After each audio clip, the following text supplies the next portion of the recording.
Hello and welcome to this exciting WorldShift International series with Kingsley about his latest book, The Struggle for Your Mind. I'm Ibolya Kapta, based in Budapest, Hungary, and Kingsley joined me today from his home, Andalusia, Spain. Welcome, Kingsley. Thank you, Ibolya. It's a pleasure. The purpose of this interview is, as the book suggests, to learn more about conscious evolution and the battle to control how we think. Your book, Kingsley, reveals tremendous information about the biology of consciousness, about those externally visible and non-visible forces which are influencing our life, and it also explains if we change the way we think, we can restore our connection with nature and the divine, so we can lead humanity into a new age of harmony and awareness. This series will give the opportunity to introduce the book chapter by chapter, so today I would like to ask you to explain what propaganda is in your understanding and how deep involved is in our life. Thank you, Ibolya. Well, propaganda, the name itself has obviously a very negative connotation. So I refer to it in a larger picture as governing the social mind. So we can start by asking ourselves, where do our thoughts come from? Now, this is a question which a lot of the time we take for granted and don't ask ourselves, because we assume that the thoughts originate within our heads. We've really actually realized that for much of the time, thoughts and ideas and the way we think, the patterns of our thinking, are actually implanted inside of us from external sources. So in the same way that for example, we watch the television program does not originate inside of the television box or the television screen. It comes in externally. And many of our thoughts are like that, because our heads really are like an antennae, a processing, a biological processing device, which takes in signals, impacts, and then we formulate our thoughts from there. So based on that, the way we think, the patterns of our thinking, are very much mutually tied into our external environment. So thinking about that way, propaganda, or governing the social mind, begins from almost the day we are born.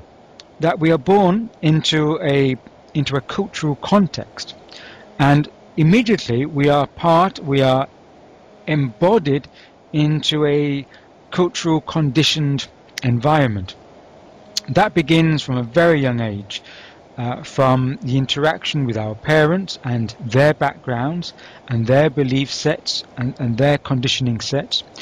Then we go to a school environment, increasingly at a young age. It could be as young as 3, generally from the age of 5 and upwards.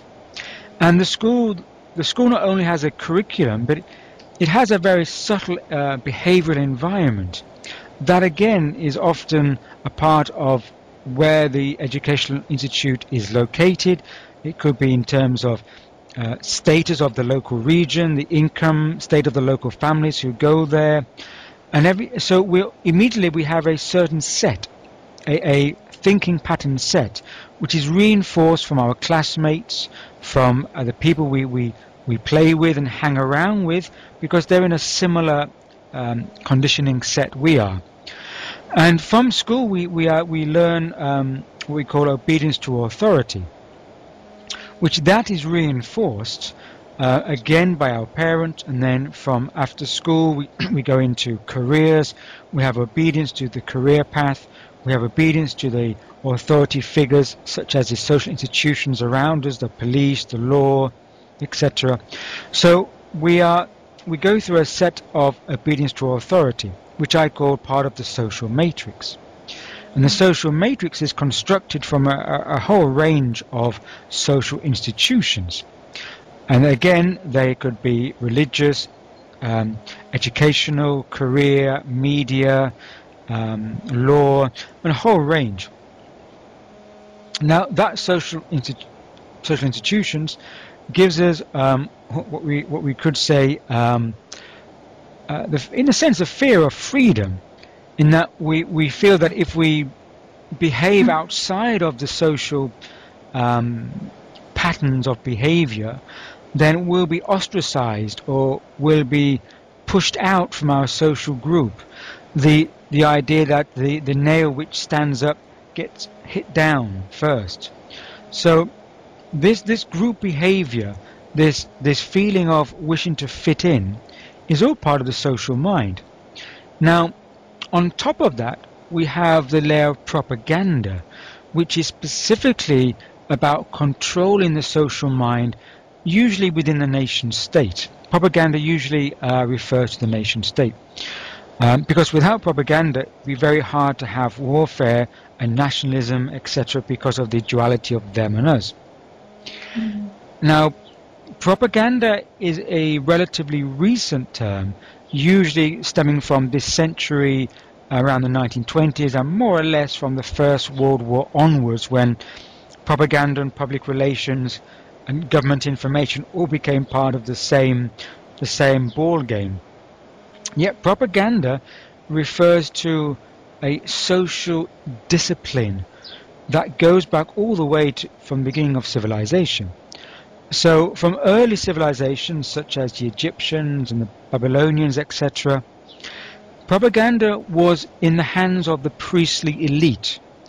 Mm-hmm. And because of the masses were more or less illiterate, they took their adherence and their control from a priestly elite system, a caste system. Mm-hmm. Now, during the time when we have the kings and queens of our era and the rise of nation states, the discipline was very visceral. It was very overt and physical, such as we had the town squares where anyone who went against the laws of the country or the king and queen was strung up or put in the local stocks and humiliated or tortured in the public square. That gave a very strong message. Now, in modern era, we cannot. In most nation states, they don't hang people from the town squares. They have to be more covert, and so propaganda or governing the social mind is more about having a sense of peer pressure, where we watch ourselves. We are our own jailers, and so we manage the social behavior of our neighbors, etc. Because again, we fear being outside of the social consensus. And just as many totalitarian states, such as the East German Stasi and in Russia during Stalinism, the people became their own secret agents spying on each other. In a sense, we have that, but in a different way. Because we have a strong social pressure to fit into the nationalist ideology of your country. Mm-hmm. And again, that we're not spied on by neighbors, but there's a lot of peer pressure to keep up with the Joneses, as we call it, with the neighbors. And so the mental, emotional, and physical fitting in and group behavior is a part of the so-called well-being of the country. So the sense of liberty, or the illusion of liberty, is not freedom external to the system. Liberty is freedom but within the system, within parameters. And that is maintained through media, centralization of media, and a lot of the institutions of what I would call the social matrix. So to answer your question, that is a kind of summary of what I refer to as propaganda and governing the social mind, Ibolia. Thank you, Kingsley.